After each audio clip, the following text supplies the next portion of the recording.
जंगे क़ादसिया। Umar bin Khattab रज़ियल्लाहु तआला अन्हु की खिलाफत में रोमन एम्पायर को यरमूक जैसी जंग में बुरी तरह हरा दिया था, जिसके बाद अब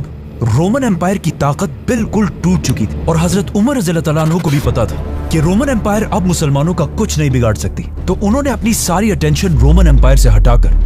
पर्शियन एम्पायर की तरफ की। लेकिन एक मिनट, मुसलमानों और पर्शियन एम्पायर की यह दुश्मनी यहां से नहीं बल्कि इससे बहुत साल पहले रसूलुल्लाह सल्लल्लाहु अलैहि वसल्लम के दौर से शुरू होती है कि जब रसूलुल्लाह सल्लल्लाहु अलैहि वसल्लम मक्का को छोड़कर मदीने में थे और मक्का वालों से बहुत सारी जंगों के बाद अब फाइनली मक्का और मदीना की सुलह हो चुकी थी, सुलह हुदैबिया, जिसका सबसे क्रूशियल पॉइंट यह था कि अगले 10 साल तक मुसलमानों और मक्का वालों की कोई लड़ाई नहीं होगी। तो आप सल्लल्लाहु अलैहि वसल्लम ने इस पीस के टाइम को यूज करके मदीना की रियासत से, जो उस जमाने में बिल्कुल छोटी सी रियासत थी, वहां से उस वक्त दुनिया के सबसे ताकतवर बादशाहों की तरफ लेटर्स भेजे और उन्हें इस्लाम की तरफ आने की दावत दी, जिसमें से एक लेटर हबशा के बादशाह निजाशी की तरफ गया, जिसका वहां के बादशाह निजाशी ने बहुत अच्छी तरह जवाब दिया। इसके अलावा एक और लेटर इजिप्ट के गवर्नर के पास भी गया और एक और लेटर रोमन एम्पायर के बादशाह हरकल की तरफ भी गया और इन सारों ने आप सल्लल्लाहु अलैहि वसल्लम के इस लेटर को बहुत इज्जत दी और बहुत तमीज से मदीना की तरफ जवाब भी भेजे। लेकिन जब आप सल्लल्लाहु अलैहि वसल्लम ने पर्शियन बादशाह खुसरो की तरफ एक मैसेंजर भेजा तो उसने इस लेटर को बिल्कुल एक मजाक समझा।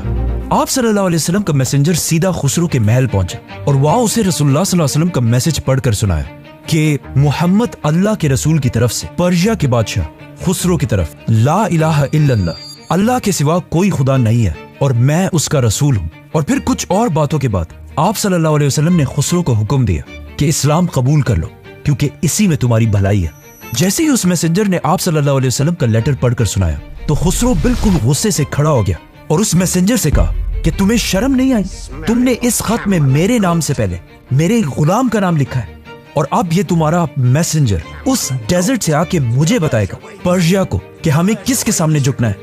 ये कहते ही उसने उस मैसेंजर के हाथ से खत छीन लिए और आप सल्लल्लाहु अलैहि वसल्लम के इस लेटर को वहां सबके सामने फाड़ दिया और फौरन 2 बंदे रसूलुल्लाह सल्लल्लाहु अलैहि वसल्लम को गिरफ्तार करने के लिए मदीना की तरफ रवाना किए। मदीना में जब रसूलुल्लाह सल्लल्लाहु अलैहि वसल्लम को इसका पता चला कि पर्शियन बादशाह ने बहुत ही गुरूर में सबके सामने उनके खत को फाड़ दिया तो उन्हें इससे बहुत दुख हुआ और उन्होंने अल्लाह से दुआ की कि ए अल्लाह, पर्शिया के बादशाह खुसरो परवेज की हुकूमत को तबाह और बर्बाद कर दे। इस दुआ के कुछ ही दिनों बाद पर्शियन एम्पायर के वो 2 सिपाही रसूलुल्लाह सल्लल्लाहु अलैहि वसल्लम को गिरफ्तार करने के लिए मदीना पहुंचे और उन्होंने आकर आप सल्लल्लाहु अलैहि वसल्लम से कहा कि हम पर्शिया के शहंशाह खुसरो के हुक्म पर आपको गिरफ्तार करने के लिए आए हैं। तो आप सल्लल्लाहु अलैहि वसल्लम ने जवाब दिया कि अच्छा, जिस बादशाह के हुक्म पर तुम मुझे गिरफ्तार करने के लिए आए हो वो अब कोई बादशाह है ही नहीं, बल्कि कल उसी के बेटे ने उसे मारकर खुद पर्शिया का बादशाह बन चुका है। ये सुनते ही उन दोनों के पैरों के नीचे से जमीन निकल गई और वो हैरान हो गए कि ये तो हो ही नहीं सकता, क्योंकि खुसरो पिछले ऑलमोस्ट 40 साल से पूरे ईरान का बादशाह था, जिसे आज तक ईरान के सबसे ताकतवर बादशाहों में से एक माना जाता है। तो उन दोनों ने आप सल्लल्लाहु अलैहि वसल्लम को जवाब दिया कि आपको पता भी है आप क्या कह रहे हैं, और साथ ही बहुत सारी धमकियां भी दी और कहा कि जब हम ये बातें अपने शहंशाह को बताएंगे फिर आप देखिए आपके साथ क्या होता है। तो आप सल्लल्लाहु अलैहि वसल्लम ने उन्हें जवाब दिया कि जाओ बता दो अपने शहंशाह को और उसे ये भी बताना कि मेरा दीन और मेरी हुकूमत वहां तक जरूर पहुंचेगी जहां तक पर्शिया की हुकूमत पहुंची है, और ये तो कुछ भी नहीं है बल्कि मेरा दीन उससे भी आगे वहां तक पहुंचेगा जहां तक घोड़े और ऊंट भी नहीं जा सकते। ये सब एग्जैक्टली उसी तरह आज हमारे आंखों के सामने पूरी हो चुकी है, क्योंकि सिर्फ पर्शियन एम्पायर तो क्या, इस्लाम पूरी दुनिया के इतने बड़े इलाके पर फैल चुका है। और आप सल्लल्लाहु अलैहि वसल्लम के हदीस के मुताबिक आज दुनिया का सबसे बड़ा इस्लामिक मुल्क इंडोनेशिया है, जहां अपने कोई भी नेटिव ऊंट नहीं पाए जाते, और एक दूसरा इस्लामिक मुल्क है मालदीव्स, जहां उसी तरह कोई घोड़े नहीं पाए जाते, लेकिन वहां तक भी इस्लाम फैला हुआ है। नाउ आप सल्लल्लाहु अलैहि वसल्लम की दुआ के बाद पर्शिया का शहंशाह खुसरो तो मारा गया, लेकिन फिर भी पर्शियन एम्पायर कोई आम एम्पायर नहीं थी, क्योंकि दुनिया में कुछ ही ऐसी एम्पायर्स गुजरी हैं जो हजारों साल तक दुनिया में सुपर पावर्स रहे, जैसे कि मिस्र, इजिप्ट के फिरौन, द ग्रेट रोमन एम्पायर, और पर्शियन एम्पायर, जिसे सबसे पहले साइरस द ग्रेट ने एक सुपर पावर बनाया, जिसे आज बहुत सारे हिस्टोरियंस जुल्करनैन भी समझते हैं। खुसरू को मारने के बाद उसका बेटा पूरी पर्शियन एम्पायर का बादशाह बन गया, लेकिन फिर उसी के जनरल्स ने उसे भी मार दिया और किसी और को बादशाह बनाया, लेकिन फिर उसे भी हटा दिया गया। इसी तरह कुछ ही सालों में ईरान के बहुत सारे बादशाह बदले गए और आप सल्लल्लाहु अलैहि वसल्लम की इस दुआ के बाद बहुत अरसे तक ईरान का कोई मजबूत बादशाह नहीं रहा और कोई स्ट्रॉन्ग बादशाह ना होने की वजह से पर्शियन एम्पायर आहिस्ता आहिस्ता कमजोर होने लगे। इन सारे हालात को कंट्रोल करने के लिए आखिर मजबूरन ईरान के सारे जनरल्स एक जगह पर जमा हुए और मुसलमानों के खिलाफ प्लान बनाने लगे। इस मीटिंग में सारे जनरल्स को समझ आ गए कि मुसलमान सिर्फ इसलिए हमें इतनी आसानी से हरा रहे हैं क्योंकि हम उन्हें छोड़कर आपस में एक दूसरे के साथ लड़ रहे हैं और हमारी इसी डिवीजन का मुसलमान फायदा उठा रहे हैं। तो आखिर ईरान के सबसे पावरफुल जनरल रुस्तुम ने वहां सबको कन्विंस किया कि अब वक्त आ चुका है कि हम अपनी आपस की सारी दुश्मनियां भुला दें और अपनी आपस की सारी लड़ाइयां खत्म करके पर्शिया का एक नया यूनाइटेड शहंशाह चूज करें। और इस पोस्ट के लिए उसने खुद ही यज़दिगर्द को नॉमिनेट किया, जिसका ताल्लुक खुसरो के खानदान से था। लेकिन यहाँ भी रुस्तुम ने बहुत ही चालाकी की थी क्योंकि नए बादशाह यज़दिगर्द की एज उस वक्त सिर्फ 9 या 10 साल के करीब, और रुस्तुम चाहता था कि यज़दिगर्द सिर्फ नाम का बादशाह हो और असल में सारी ताकत रुस्तुम के पास हो। लेकिन जो भी हो, इन सारी चीजों से पर्शियन एम्पायर दोबारा मजबूत होने लगी। खालिद बिन वलीद भी पर्शियन एम्पायर को छोड़कर अबू बकर रज़ियल्लाहु तआला अन्हु के हुक्म से रोमन एम्पायर की तरफ चले गए और उसी के साथ खलीफा की अटेंशन भी पर्शियन एम्पायर को छोड़कर रोमन एम्पायर की तरफ चली गई। और यहाँ पर्शियन एम्पायर में मुसलमानों की स्पीड बिल्कुल खत्म हो गई। अब जब Khalid bin Waleed Roman empire की तरफ गए तो वहां बहुत तेजी से ये सारे इलाके फतह कर लिए। और जब मुसलमानों ने आखिर हजरत उमर रज़ियल्लाहु तआला अन्हु के दौर में अमेसा जैसी इंपॉर्टेंट सिटी को फतह कर लिया, उसके बाद रोमन और पर्शियन एम्पायर की बर्दाश्त की हद बिल्कुल खत्म हो गई। जिसके बाद हिस्ट्री में पहली बार एक ऐसा काम हुआ जो इससे पहले सोचना भी इम्पॉसिबल था कि मुसलमानों के खौफ से रोमन और पर्शियन एम्पायर एक हो गए और अपने पिछले 800 साल की दुश्मनियां भुलाकर खत्म कर दी और एक दूसरे के इतने करीब आए कि रोमन बादशाह हरकल ने अपनी पोती मानिया की शादी पर्शियन बादशाह यज़दिगर्द से कराई, जिसकी एज ज्यादा से ज्यादा 12 या 13 साल के करीब। और इन दोनों ने ये प्लान बनाया कि हम दोनों एम्पायर्स अपनी आर्मीज को एक दूसरे के बॉर्डर से हटाकर अपने सेंटर्स में जमा करेंगे और फिर जब हमारी सारी फौज एक जगह जमा हो जाएगी तो हम एक साथ ही मुसलमानों पर हमला करके इन्हें खत्म कर देंगे। जब खलीफा उमर रज़ियल्लाहु तआला अन्हु को इस डील का पता चला तो अब उनके सामने बहुत ही बड़ा चैलेंज था, क्योंकि अब एक ही टाइम पर उन्हें उस जमाने के 2 बड़े सुपर पावर्स से एक साथ लड़ना था। रोमन एम्पायर में तो खालिद बिन वलीद और अबू उबैदा की लीडरशिप में मुसलमानों की काफी बड़ी फौज मौजूद थी, तो उन्होंने रोमन एम्पायर को छोड़कर पर्शियन एम्पायर के लिए फौज जमा करना शुरू कर दी और अपने कैपिटल मदीना से सहाबा को पूरे अरब में फैला दिया ताकि वो जाकर पर्शियन एम्पायर के खिलाफ मुसलमानों को जिहाद के लिए उभार सके। और खुद उस साल हज करने चले गए। जैसे ही हजरत उमर हज से वापस आए तो उन्होंने मदीना में एक अजीब सा मंजर देखा कि जहां तक उनकी नजर पहुंच रही थी वहां तक मुसलमानों का एक समंदर खड़ा था और ये सब पर्शियन एम्पायर के खिलाफ मुसलमानों की फौज में शामिल होने आए थे। तो हजरत उमर ने इन सब को रेडी होने का हुक्म दिया और फिर खुद इन्हें लीड करके मदीना से रवाना हुए। जैसे ही वो थोड़ा आगे पहुंचे तो बाकी बड़े सहाबा अब्दुर्रहमान बिन औफ और अली रज़ियल्लाहु तआला अन्हु ने उन्हें जाने से रोक दिया और कहा, अगेन बिल्कुल यरमूक की तरह इस जंग में भी आपका जाना बहुत ही डेंजरस होगा, तो आप यही मदीना में रहें क्योंकि हमें यहाँ से रोमन और पर्शियन एम्पायर दोनों से एक ही टाइम पर लड़ना है। तो हजरत उमर रज़ियल्लाहु तआला अन्हु ने आखिर उनकी बात मान ली और कहा कि अगर मैं नहीं जाऊंगा तो फिर कौन मुसलमानों की इस इतनी अजीम फौज को लीड करेगा,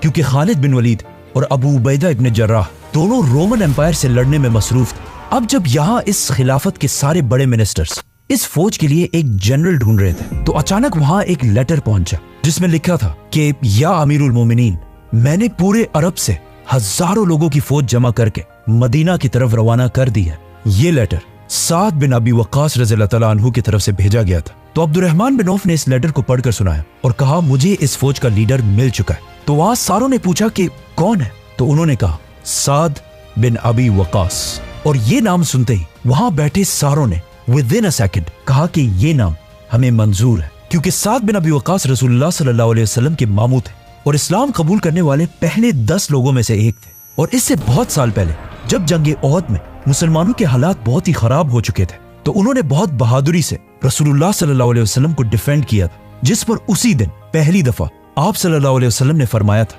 कि ए साद, तुम पर मेरे माँ बाप कुर्बान हो। तो बस इसी के साथ साद रज़ियल्लाहु तआला अन्हु को पर्शियन एम्पायर में मुसलमानों की सारी फौज का जनरल बना दिया गया और साद रज़ियल्लाहु तआला अन्हु अरब से 30,000 की फौज लेकर पर्शियन एम्पायर की तरफ रवाना हुए और हजरत उमर रज़ियल्लाहु तआला अन्हु के ऑर्डर्स के मुताबिक पर्शियन एम्पायर में एक ऐसी जगह चूज की जिसके पीठ के पीछे अरब हो और सामने पर्शियन एम्पायर हो। लेकिन जाने से पहले हजरत उमर रज़ियल्लाहु तआला अन्हु ने साद बिन अबी वक्कास को ऑर्डर्स दिए थे कि जंग से पहले रसूलुल्लाह सल्लल्लाहु अलैहि वसल्लम की सुन्नत के मुताबिक पहले पर्शियन शहंशाह को इस्लाम की तरफ आने की दावत जरूर देना। तो साद बिन अबी वक्कास ने ऐसा ही किया और कादसिया के मैदान पहुंचकर मुसलमानों का एक ग्रुप पर्शियन एम्पायर के कैपिटल मदाइन टेसिफोन की तरफ रवाना किया। अब जब पर्शियन एम्पायर की कैपिटल में लोगों को इस बात का पता चला कि पहली बार इस नई इस्लामिक खिलाफत से लोग हमारी तरफ आ रहे हैं तो वो दूर दूर से जमा होकर इनका इंतजार करने लगे कि आखिर ये कौन लोग हैं कि इनसे रोमन और पर्शियन एम्पायर दोनों घबराती हैं और किस प्रोटोकॉल के साथ ये पर्शियन एम्पायर में दाखिल होंगे। लेकिन मुसलमानों को देखकर ये सब हैरान रह गए क्योंकि उन्होंने देखा कि कुछ बिल्कुल सादा लोग आम से कपड़े पहनकर विदाउट एनी प्रोटोकॉल इस सिटी में दाखिल हुए। तो वहां खड़े सारे लोगों ने कहा कि ये लोग हैं जिनसे हमारे अजीम शहंशाह डरते हैं। ये मुसलमान सीधा मदीन में यज़दिगर्द के महल के अंदर गए और उसके तख्त के सामने खड़े हो गए। तो पर्शियन एम्पायर के शहंशाह यज़दिगर्द ने इनसे पूछा कि तुम लोग हमारी एम्पायर में क्यों आए हो? क्या तुम लोग हमारे आपस की लड़ाइयों का फायदा उठा रहे हो? तो एक सहाबी ने उसे जवाब दिया कि बिल्कुल नहीं, बल्कि हम तो आपकी तरफ अल्लाह और उसके रसूल मोहम्मद सल्लल्लाहु अलैहि वसल्लम का मैसेज लेकर आए हैं। तो अब या तो तुम्हें इस्लाम कबूल करना पड़ेगा और या मुसलमानों को जिजिया देना होगा, वरना हमारी तलवारों का सामना करने के लिए तैयार हो जाओ। पर्शियन बादशाह के महल के अंदर घुसकर उसे सबके सामने ऐसी धमकी देने से शहंशाह को बहुत गुस्सा आया और उसने खड़े होकर कहा कि जाओ और अपनी पूरी फौज को जंग के लिए तैयार कर लो, क्योंकि अब मैं तुम्हारी तरफ पर्शियन एम्पायर की पूरी फौज को अपने सबसे ताकतवर जनरल रुस्तुम के साथ तुम लोगों की तरफ भेजूंगा और वो तुम सबको कादसिया के मैदान में ही गाड़ देगा। और इन मुसलमानों को और भी शर्मिंदा करने के लिए शहंशाह ने मिट्टी का एक टोकरा मंगवाया और इनसे पूछा कि तुम में से सबसे ऊंची नस्ल हाई फैमिली में से कौन है। तो यज़दिगर्द ने इस मिट्टी के टोकरे को उनके सर पर रखने का हुक्म दिया, जिसके बाद मुसलमान वहां से चले गए। नाउ मुसलमानों के जाने के साथ ही पर्शियन एम्पायर की सारी फौज भी 60,000 लोगों के साथ एक जगह जमा होकर कादसिया के मैदान की तरफ रवाना हुई। जब मदीना में हजरत उमर रज़ियल्लाहु तआला अन्हु को इस सब का पता चला तो उन्होंने सीधा एक मैसेंजर साद बिन अबी वक्कास की तरफ भेजा कि मुझे कादसिया के मैदान के एक एक कोने का मैप बनाकर भेजो, क्योंकि हजरत उमर रज़ियल्लाहु तआला अन्हु इस जंग की एक एक चीज की खबर रखना चाहते थे और जंगों की प्लानिंग मदीना में बैठकर ऐसे करना चाहते थे जैसे ये जंग उनकी आंखों के सामने हो रही हो। तो हजरत साद रज़ियल्लाहु तआला अन्हु ने मुसलमान इंजीनियर्स के साथ कादसिया के मैदान का एग्जैक्ट नक्शा बनाया और उसे मदीना की तरफ अमीरुल मोमिनीन के पास भेजा। अब जब ये सब कुछ यहाँ पर हो रहा था तो वहां पर्शियन कैपिटल में यज़दिगर्द लोगों को जमा करके उन्हें यह बता रहा था कि किस तरह उसने मिट्टी के टोकरे से मुसलमान मैसेंजर्स की बेइज्जती की। और ये सुनकर सब वहां हंसने लगे, लेकिन वहां बैठा एक नजूमी परेशान हो गया और उसने यज़दिगर्द के पास आकर उसे बताया कि ये तो आपने बहुत ही गलत काम किया, क्योंकि हमारे सारे स्टार्स और गैलेक्सीज के नॉलेज के मुताबिक जो आदमी यहाँ से मिट्टी लेकर गया है, इसका मतलब ये है कि वो सिर्फ मिट्टी नहीं बल्कि पूरे ईरान की सरजमीन को भी साथ लेकर गया है। ये सुनकर बादशाह ने फुल स्पीड अपने सोल्जर्स को उस मिट्टी के पीछे भेजा, but it was too late. मुसलमान कादसिया पहुंच चुके थे। इन निगोशिएशंस और बाकी सारी चीजों में ऑलमोस्ट 3 महीने गुजर गए, जिससे पर्शियन एम्पायर की फौज का बहुत सारा टाइम वेस्ट हो गया और इनका जो पुराना प्लान था कि पर्शियंस और रोमन्स मिलकर मुसलमानों पर एक साथ हमला करेंगे, वो प्लान पूरा ना हो सका, क्योंकि रोमन फौज मुसलमानों से जंग के लिए यरमूक के मैदान पहुंच चुकी थी, लेकिन उनके दोस्त पर्शियन एम्पायर की फौज अब तक रेडी नहीं थी। आखिर यरमूक के मैदान में मुसलमानों ने खालिद बिन वलीद की लीडरशिप रोमन एम्पायर की फौज को बहुत ही बुरी तरह हरा दी। तो अब रोमन एम्पायर में मुसलमानों को कोई खतरा नहीं था और हजरत उमर रज़ियल्लाहु ताला अन्हु को भी पता था कि यरमूक की जंग के बाद अब रोमन एम्पायर मुसलमानों का कुछ नहीं बिगाड़ सकता। तो उन्होंने हजरत अबू उबैदा की तरफ एक ऑर्डर भेजा कि इस सबसे पहले जो फौज खालिद बिन वलीद के साथ इराक से तुम्हारी तरफ आई थी उसे वापस इराक में साद बिन अबी वक्कास की तरफ भेजो। तो हजरत अबू उबैदा ने ऐसा ही किया और रोमन एम्पायर से 6000 की फौज पर्शियन एम्पायर में कादसिया की तरफ रवाना की। लेकिन इस फौज के पहुंचने से पहले Persian general Rustam Persian empire की फुल ताकत के साथ मुसलमानों की तरफ बढ़ रहा था और आखिर साल 636 में जंगे यरमूक के कुछ ही अरसे बाद पर्शियंस और मुसलमानों की फौज कादसिया के मैदान में एक दूसरे के आमने सामने हुई। लेकिन अब मसला यह था कि मुसलमानों और पर्शियन फौज के दरमियान एक रिवर बह रही थी और मुसलमानों को पिछले एक्सपीरियंस से पता चल चुका था कि कभी भी दरिया को खुद क्रॉस नहीं करना। कादसिया के मैदान में 1 महीने गुजरने के बाद भी रुस्तम ने मुसलमानों पर हमला नहीं किया और बार बार जंग डिले करने की कोशिश कर रहा था। तो इस टाइम को यूज करके मुसलमानों के जनरल साद बिन अबी वक्कास ने अपने जनरल्स की ड्यूटीज लगाई और कादसिया में मुसलमानों की पोजीशन मजबूत करने लगे, जिसमें सबसे इंपॉर्टेंट मुसलमानों के खाने पीने और बाकी चीजें अरेंज करने का रोल था, क्योंकि ये सारी चीजें मुसलमानों ने पर्शियन बाजारों से खरीदी थी और वहां मुसलमानों को सारे बहुत ही बुरी नजर से देखते थे। इसीलिए साद रज़ियल्लाहु ताला अन्हु ने ये इतना इंपॉर्टेंट रोल उन्हीं में से एक आदमी को दिया जो बहुत साल पहले इस इलाके को छोड़कर मुसलमान हो चुके थे, जिनका नाम था सलमान फारसी रज़ियल्लाहु ताला अन्हु। इसके अलावा साद बिन अबी वक्कास कादसिया की हर खबर यहाँ से बहुत दूर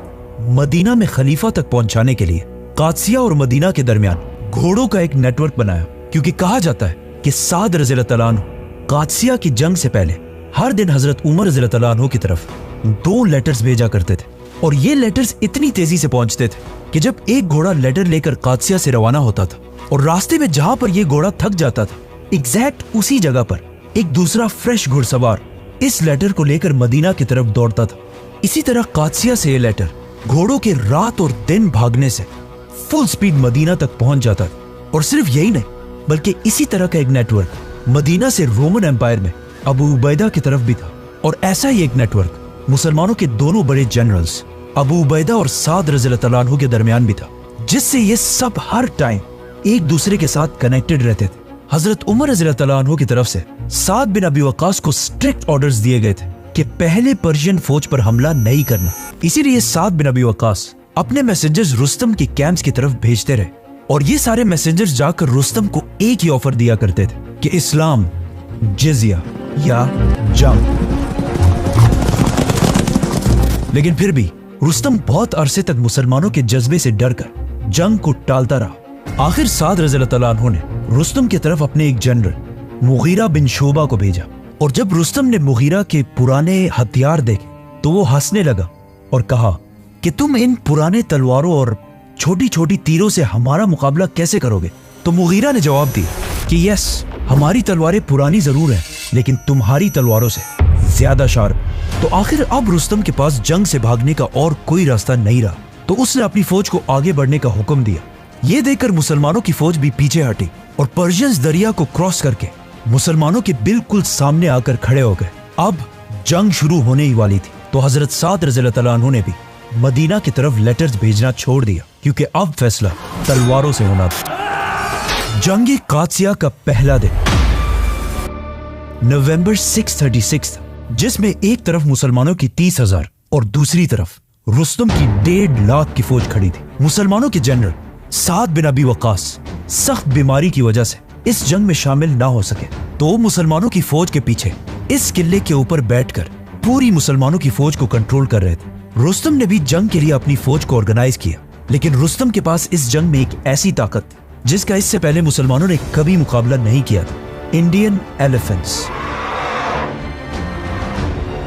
क्योंकि पर्शियन एम्पायर के सारे हाथी इंडिया से ही ट्रेन होकर आते थे। इन 33 हाथियों को रुस्तम ने अपनी फौज के फ्रंट पर खड़ा किया और खुद पूरी फौज के पीछे अपने तख्त पर बहुत ही गुरूर के साथ बैठा और कहा कि आज मैं फाइनली इन मुसलमानों को तबाह और बर्बाद कर दूंगा। साथ खड़े एक जनरल ने कहा कि बिल्कुल, अगर हमारे खुदा चाहे तब। तो रुस्तम ने कहा नहीं, अगर हमारा खुदा ना भी चाहे तब भी मैं मुसलमानों को आज खत्म कर दूंगा। इसी के साथ उसने अपनी पूरी फौज को मुसलमानों पर फुल फ्लेज हमले का हुक्म दिया। पर्शियन फौज आगे आई और मुसलमानों पर बहुत सारे तीर बरसाने लगे, जिससे बहुत सारे मुसलमान शहीद हो गए। तो मुसलमानों ने भी उन पर तीर बरसाना शुरू किया, लेकिन मुसलमानों के तीर इतने कमजोर थे और पर्शियंस का स्टील वाला आर्मर इतना पावरफुल था कि मुसलमानों के तीरों का उन पर कोई असर नहीं हुआ और वो सब जंग के दरमियान ही मुसलमानों पर हंसने लगे। इसी के साथ पर्शियन फौज आकर मुसलमानों से टकरा गई और लड़ाई शुरू हुई। लेकिन जब पर्शियन फौज के 33 हाथी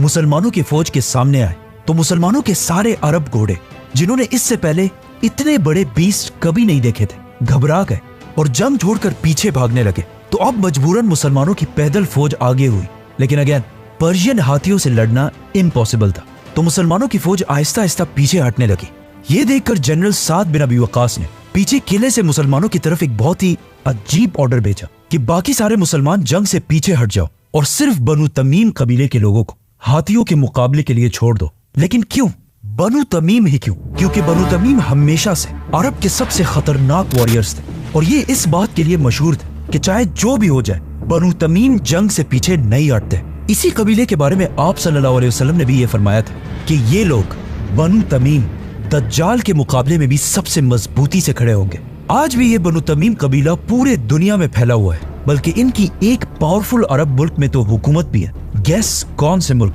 बनु तमीम ने आगे बढ़कर पर्शियन हाथियों का बहुत सख्त मुकाबला किया और आखिर पर्शियन हाथियों को इतना जख्मी किया कि वो जंग छोड़कर पीछे भाग गए और इन हाथियों के साथ पर्शियंस की पूरी फौज जंग से पीछे हटने लगी और इस बार मुसलमानों ने उन पर हमला कर दिया। अब गेम बिल्कुल पलट चुकी थी, क्योंकि मुसलमान इतने जोश में थे कि उन्होंने 1.5 लाख की पर्शियन फौज को दरिया की तरफ धकेलना शुरू किया और ऐसा लग रहा था कि बस कुछ ही देर में मुसलमान ये जंग जीत जाएंगे। लेकिन जब पर्शियन फौज पीछे भाग रही थी, उसी टाइम पर्शियन जनरल रुस्तम ने अपनी तलवार निकाली और अपने तख्त से नीचे आकर खुद मुसलमानों के खिलाफ लड़ने लगा। ये देखकर पर्शियन फौज को भी दोबारा हिम्मत मिली और उन्होंने भी दोबारा मुसलमानों पर हमला कर दिया। शाम तक ये जंग इसी तरह चलती रही और अंधेरा होते ही दोनों फौजें अपनी पोजीशंस की तरफ वापस आई। जंगी कादसिया के पहले दिन बहुत सारे मुसलमान शहीद हुए, लेकिन फिर भी हर एक मुसलमान के बदले 4 पर्शियंस मारे गए। इस अजीम जंग के दूसरे दिन मुसलमानों और पर्शियंस दोनों की फौज बिल्कुल जंग के लिए रेडी खड़ी थी, लेकिन अचानक दोनों फौजों ने देखा कि दूर से कोई आवाजें आ रही और हवा में हर तरफ डस्ट फैली हुई है। ये मुसलमानों की उसी फौज का एक छोटा सा हिस्सा था जो अबू उबैदा इब्न जर्राह ने यरमूक की जंग जीतने के बाद रोमन एम्पायर से मुसलमानों की मदद के लिए भेजी थी। और इस फौज को काका बिन अम्र लीड कर रहे थे, जिनका ताल्लुक भी बनु तमीम से ही था। काका उन चंद अजीम वॉरियर्स में से एक थे जो यरमूक और कादसिया जैसी दोनों अजीम जंगों में शामिल थे। ये देखकर मुसलमानों की फौज का मोराल बूस्ट हुआ और उन्होंने अल्लाह अकबर के नारे लगाना शुरू किए। ये फौज सीधा आकर मुसलमानों की फौज के साथ मिल गई, लेकिन इस फौज के लीडर काका बिन अम्र फुल स्पीड आगे बढ़े और जाकर पर्शियन फौज के सामने अकेले खड़े हो गए और कहा कि निकालो अपने जनरल्स को। तो इनके मुकाबले के लिए एक पर्शियन जनरल बहमन सामने आया और कुछ ही देर की लड़ाई के बाद जैसे ही काका ने उसे मार दिया, अचानक उसी टाइम मुसलमानों की एक दूसरी फौज भी मदद के लिए पहुंच गई। ये भी काका बिन अम्र की ही फौज थी, जिसे उन्होंने मुसलमानों का मोराल बूस्ट करने के लिए छोटे छोटे ग्रुप्स में डिवाइड कर दिया था। And it worked. मुसलमान ये देखकर और भी नारे लगाने लगे, but at the same time Persians का हौसला थोड़ा खराब होने लगा। काका बिन अम्र ने पर्शियन जनरल बामन को आसानी से मारकर पीछे मुसलमानों की तरफ देखा और कहा कि ए मुसलमानों, तुम्हारे भाइयों ने खालिद बिन वलीद की leadership super power Roman empire को यरमूक के मैदान में बुरी तरह हरा दिया है और अब तुम भी घबराओ मत, क्योंकि रसूलुल्लाह सल्लल्लाहु अलैहि वसल्लम ने हम सबसे वादा किया था कि एक दिन मुसलमान रोमन और पर्शियन एम्पायर दोनों को फतह करेंगे। रोमन्स को तो अब हम हरा चुके हैं, लेकिन पर्शियन एम्पायर को अल्लाह आज तुम्हारे हाथों से हराएगा। काका के आने से मुसलमानों का हौसला बहुत बढ़ गया और उन्होंने काका बिन अम्र को बताया कि जंग में हमारे लिए सबसे मुश्किल काम पर्शियन एम्पायर के हाथियों से लड़ना है, क्योंकि उन्हें देखकर हमारे सारे घोड़े जंग से भाग जाते हैं। तो काका बिन अम्र इस बार पर्शियन घोड़ों को भी डराने के लिए ऑर्डर्स दिए कि कल जंग से पहले हमारे ऊंटों के ऊपर लकड़ियों और कपड़ों से एक ऐसी शेप बनाई जाए जिससे वो भी हाथियों जैसे लगने लगे और पर्शियन घोड़े उनसे डर जाए।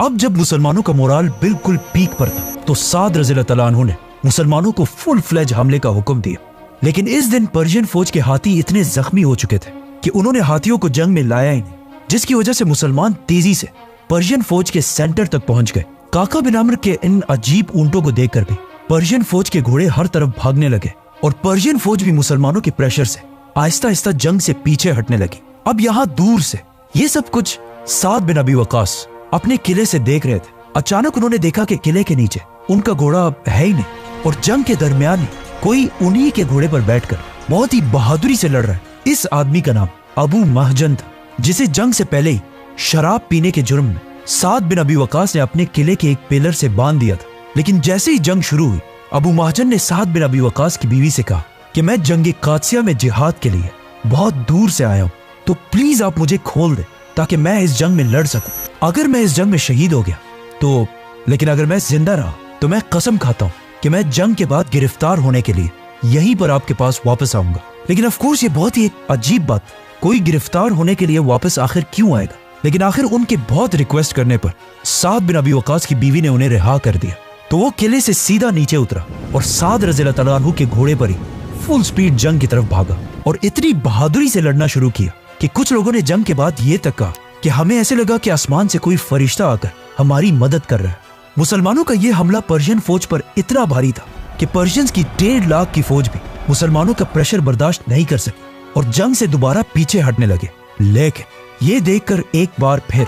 जनरल रुस्तम ने अपनी तलवार निकाली और अकेले मुसलमानों की तरफ बढ़ने लगा, जिसे देखकर पर्शियन फौज को भी भागने में शर्म आई और वो सारी फौज जंग की तरफ वापस आ गई और जंग दोबारा शुरू हुई। इसी तरह अगेन ये जंग शाम तक चलती रही, लेकिन कोई रिजल्ट नहीं निकला और शाम होते ही दोनों फौजें अपनी कैंप्स की तरफ वापस आई। इस जंग में एक माँ ऐसी भी थी जो अपने 4 जवान बेटों के साथ जिहाद करने के लिए आई थी और जंग से पहले ही उसने अपने सारे बेटों को नसीहत की थी कि मेरे बच्चों, तुम एक नेक माँ और एक बहादुर बाप के बेटे हो, तो याद रखना कि जंग में बहुत ही बहादुरी से लड़ना और चाहे जो भी हो जाए जंग छोड़कर पीछे नहीं भागना। जैसे ही उसके बेटे उसे छोड़कर जंग की तरफ गए तो माँ होती है। उस माँ ने अल्लाह से दुआ की कि ए अल्लाह, मेरे बच्चों की हिफाजत करना। जैसे ही मुसलमानों की फौज सारा दिन लड़ने के बाद अंधेरे में अपने कैंप्स की तरफ आई तो ये माँ हर तरफ जाकर अपने बेटों को ढूंढने लगी, लेकिन बहुत ढूंढने के बाद भी उसका एक बेटा भी उसके पास वापस नहीं आया।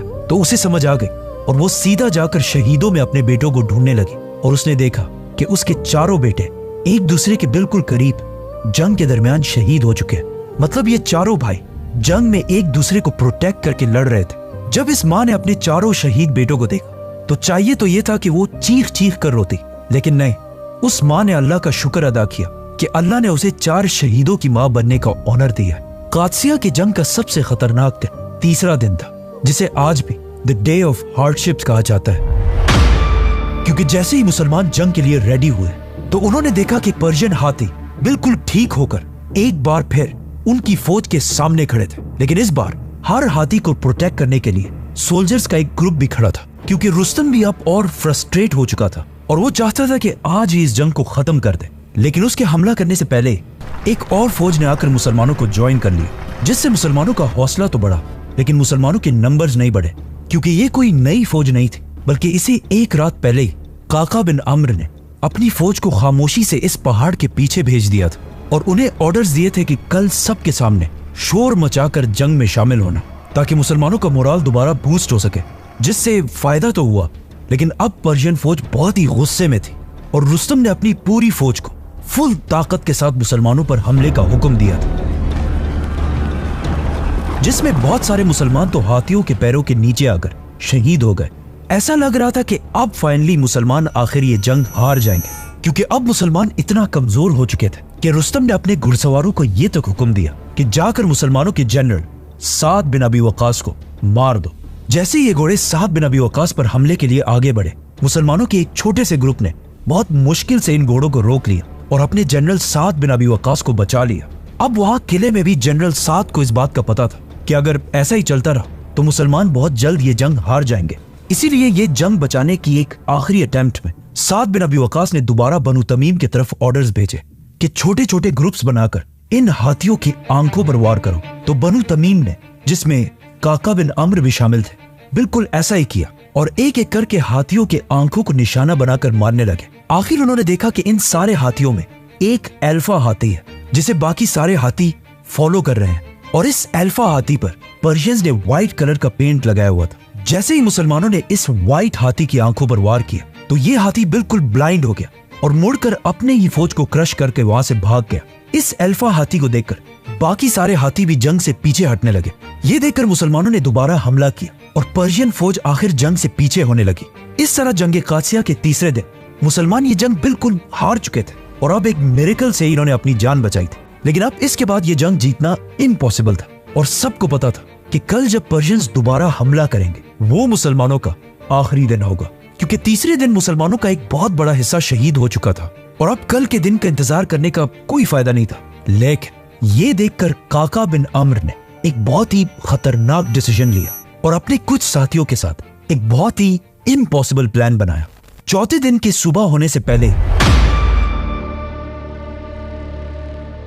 जब कासिया के मैदान में एक सैंड स्टॉर्म फैली हुई थी और एक तूफानी मौसम था, तो काका बिन अम्र और उनके कुछ साथी मुसलमानों की फौज से आगे बढ़े और पर्शियन फौज की आंखों से बिल्कुल छुप छुप कर उनकी सफों को क्रॉस करते हुए सीधा उनके जनरल रुस्तम के कैंप तक पहुंचे, क्योंकि काका बिन अम्र को पता था कि अब तक जब भी पर्शियन फौज भागती है तो रुस्तम ही इस फौज को बचाता है। तो जब रुस्तम जिंदा नहीं रहेगा तो ये फौज भी खत्म हो जाएगी। जैसे ही वो रुस्तम को मारने के लिए उनके कैंप तक पहुंचे तो रुस्तम और उसके साथियों ने मुसलमानों से लड़ना शुरू कर दिया और कहा जाता है कि यहाँ भी रुस्तम बहुत ही बहादुरी से लड़ा, लेकिन आखिर बहुत जख्मी होने के बाद रुस्तम अपनी फौज को छोड़कर भाग गया। हिलाल नाम के एक मुसलमान ने जब ये देखा तो वो उसका पीछा करने लगा। रुस्तम ने भाग भाग कर आखिर इस दरिया में छलांग लगा दी। ये देखकर हिलाल भी दरिया में कूद पड़ा और रुस्तम को पांव से पकड़कर पानी से घसीट कर बाहर निकाला और उसे मार दिया और उसकी बॉडी को अपने घोड़े से बांधकर फुल स्पीड वापस कासिया के मैदान में आया,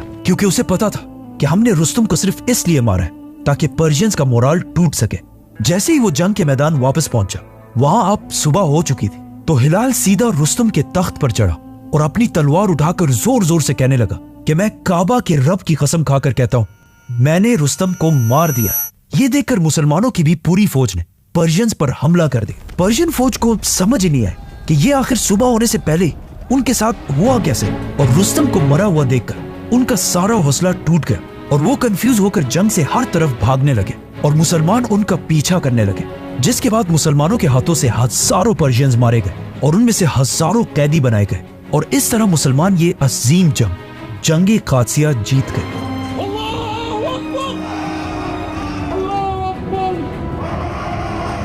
लेकिन इस जंग में एक कैदी ऐसा भी था जिसका नाम था फिरोज, जिसे आज अबू लूलू के नाम से जाना जाता है, जिसने इस जंग के कुछ ही सालों बाद मदीना में नमाज के दौरान ही हजरत उमर रज़ियल्लाहु अन्हु पर हमला करके उन्हें शहीद कर दिया। जंग से पहले जब साद बिन अबी वकास ने हजरत उमर की तरफ लेटर्स भेजना बंद कर दिया था, उसके बाद मदीना में हजरत उमर इस जंग की इतनी टेंशन में थे कि वो हर सुबह मदीना से निकलकर कासिया की तरफ बहुत दूर तक जाते थे और इंतजार करते थे कि कहीं से कोई आकर उन्हें कासिया के मैदान की खबर दे सके। हजरत उमर हर दिन वहां से जो भी आता था उन्हें पकड़कर उनसे पूछते थे कि मुझे कासिया के बारे में बताओ, लेकिन काफी दिन तक किसी को कुछ पता नहीं था। आखिर एक दिन जब वो मदीना से बाहर कासिया के रोड पर अकेले बैठे हुए थे तो दूर से उन्होंने एक घुड़सवार को फुल स्पीड भागते हुए देखा। तो हजरत उमर रज़ियल्लाहु अन्हु ने उन्हें भी रोककर कासिया के बारे में पूछा, तो उस मैसेंजर ने हजरत उमर के आम कपड़े और सिंपलिसिटी देखकर उन्हें पहचाना ही नहीं और कहा कि अल्लाह ने मुसलमानों को बहुत अजीम फतह दी है।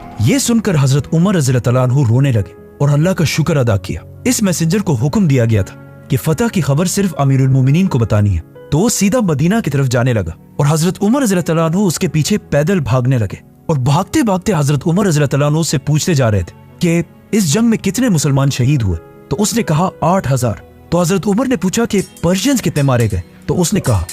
20000। फिर हजरत उमर रज़ियल्लाहु अन्हु ने साद बिन अबी वकास का पूछा, तो उसने बोला कि वो जिंदा है। और ऐसे ही भागते भागते ये दोनों आखिर मदीना पहुंचे। लोगों ने जब हजरत उमर को फुल स्पीड भागते हुए देखा तो उन्होंने पूछा, या अमीरुल मोमिनीन आप क्यों भाग रहे हैं? ये सुनकर वो मैसेंजर अपने घोड़े से उतरा और हजरत उमर रज़ियल्लाहु अन्हु से माफिया मांगने लगा, लेकिन हजरत उमर ने कहा कि नहीं, तुमने बिल्कुल ठीक किया, यही तुम्हारी ड्यूटी थी। और मदीना के सारे मुसलमानों को मस्जिद नबवी में जमा होने का हुक्म दिया और खुद मिंबर पर खड़े होकर कहा कि आज अल्लाह ने अजीम पर्शियन एम्पायर को कासिया के मैदान में बुरी तरह हरा दिया है, लेकिन मुसलमानों याद रखो कि मैं इतनी अजीम फतह के बाद भी तुम्हारा बादशाह नहीं हूं, बल्कि मैं तुम्हारी तरह ही एक आम इंसान हूं जिसे अल्लाह ने खिलाफत की जिम्मेदारी दी है। इसी के साथ हजरत उमर ने साद बिन अबी वकास की तरफ लेटर भेजा कि अब वक्त आ चुका है कि मुसलमान यहाँ से आगे बढ़कर पर्शियन एम्पायर के कैपिटल मदइन, टेसिफोन को फतह करें। अब जब मुसलमान यहाँ पर्शियन एम्पायर के कैपिटल की तरफ बढ़ रहे थे तो एट द सेम टाइम वहाँ रोमन एम्पायर में खालिद बिन वलीद और अबू उबैदा की लीडरशिप मुसलमान सबसे इंपॉर्टेंट सिटी, पैगंबरों की सिटी जेरूसलम को हर तरफ से घेर चुके थे। सब्सक्राइब। आज से 4000 साल पहले पहली बार इब्राहिम अलैहिस्सलाम फलस्तीन के इलाके में आबाद हुए। सुलेमान अलैहिस्सलाम ने हवाओं, जिन्नात और परिंदों की मदद से जेरूसलम की सिटी में पहली बार एक बहुत बड़ा टेंपल बनाया। सफ्रोनियस ने कहा कि मैं इस सिटी को सिर्फ एक शर्त पर सरेंडर करूंगा कि खलीफा उमर खुद मेरे पास है।